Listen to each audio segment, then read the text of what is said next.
బుట్టెంగారి Madhava Reddy BC వ్యతిరేకి అని ఆరోపించారు ప్రభుత్వ విప్ ఆది శ్రీనివాస్. అలాంటి వ్యక్తికి బీఆర్ఎస్ 3 చింతలపల్లిలో కౌన్సిలర్ టికెట్ ఇచ్చిందని మండిపడ్డారు.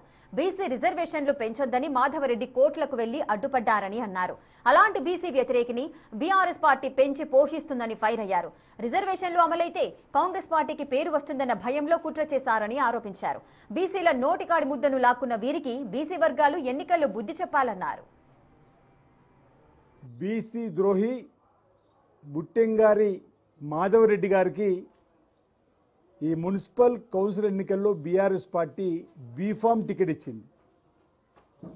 బీసీలకు రిజర్వేషన్ కల్పనకు అసెంబ్లీలో చట్టాలను తయారు చేసుకొని ముఖ్యమంత్రి రేవంత్ రెడ్డి గారి నాయకత్వంలో 42% రాజకీయ విద్య ఉద్యోగాల్లో అవకాశాలు కల్పించడానికి ఆ చట్టాన్ని తయారు చేసుకొని ముందుకు పోతున్న క్రమంలో ఈ బుట్టెంగారి మాధవరెడ్డి గారు హైకోర్టులో కేసు వేసి ఈ బీసీ రిజర్వేషన్ అమలు కాకుండా చూసినటువంటి బీసీ ద్రోహికి బీఆర్ఎస్ పార్టీ మున్సిపల్ కౌన్సిల్ ఎన్నికల్లో టికెట్ ఇచ్చిందంటే ఈ బీసీలకు రిజర్వేషన్లు అడ్డుకున్నది బుట్టెంగారి మాధవరెడ్డిని అడ్డు పెట్టుకొని బీఆర్ఎస్ పార్టీ అవునా కాదా బీసీ బిడ్డలు ఈరోజు గ్రహించిన వేళ.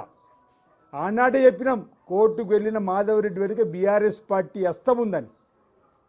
ఈరోజు 3 చింతలపల్లిలోని 10వ వార్డు నుంచి పోటీ చేయడానికి ఆయనకు బీఫామ్ ఇచ్చారంటే కల్వకుంట్ల కుటుంబం బీఆర్ఎస్ పార్టీ మాధవరెడ్డి గారి వెనుకుండి కోర్టులో కేసు వేసి ఈ బీసీలకు సంబంధించి రిజర్వేషన్ 42% అమలు కాకుండా చూసిర్రంటే ఈరోజు బీఆర్ఎస్ పార్టీ నిజ స్వరూపం ఈరోజు బట్టబయలైంది. బీసీ బిడ్డలారా గమనించి ఎన్నికల్లో ఈ మున్సిపల్ ఎన్నికల్లో బీసీ బిడ్డలందరం ఏకమై బీఆర్ఎస్ పార్టీని భూస్థాపితం చేసే విధంగా మనం అందరం కూడా ఈరోజు రేవంత్ రెడ్డి గారికి ఎక్కడ పేరు వస్తుందో అని కాంగ్రెస్ పార్టీకి ఎక్కడ పేరు వస్తుందో అని ఈ 42% బీసీ రిజర్వేషన్లను అడ్డుకున్నటువంటి సందర్భాన్ని గుర్తు చేస్తూ బీసీ బిడ్డలకు నోటికాడికి వచ్చిన బువ్వను అడ్డుకోవద్దని చెప్పని అనేక సందర్భాల్లో ఢిల్లీలో జంతర్ మంతర్లకు ధర్నా చేసి వేడుకున్నా బీఆర్ఎస్కు కనికరం లేదు, బీజేపీకి కనికరం లేదు.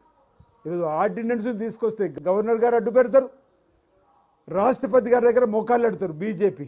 అటు బీజేపీ బీఆర్ఎస్ ఫెవికాల్ బంధంతో ఒకటై బీసీ బిడ్డలు రిజర్వేషన్ కాకుండా ఆపుతున్నటువంటి సందర్భం ఏదైతుందో ఈరోజు వారి నిజ స్వరూపం వారికి ఏదైతే బీసీ ద్రోహికి ఈరోజు బీఫామ్ ఇవ్వడంతోనే అర్థమవుతుంది. బీసీ బిడ్డలారా మనందరం ఏకమవుదాం.